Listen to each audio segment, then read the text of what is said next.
দুনিয়াতে যত অদ্ভুত অদ্ভুত প্রশ্ন সব আপনি মুসা আলাইহিস সালামের মাথা থেকে পাবেন।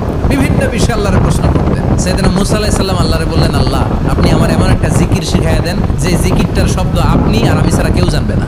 দিনে রাতে সব সময় এই জিকির আমি করব, আপনারে ডাকবো, কিন্তু শর্ত হলো এই জিকিরটা জানবে শুধু আপনি আর জানবো শুধু আমি। আল্লাহ বললেন, মুসা পড়ো লা ইলাহা। মুসা আলাইহিস সালাম কয়, মাবুদ এটা তো জাতীয় জিকির, সবাই জানে।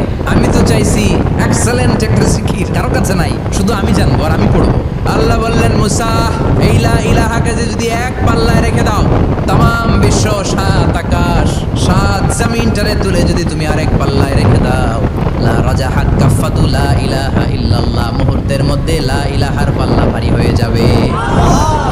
ও মুসা, তুমি যতই এক্সক্লুসিভ জিকির চাও, লা ইলাহার চেয়ে দামি জিকির আমার কাছে নাই।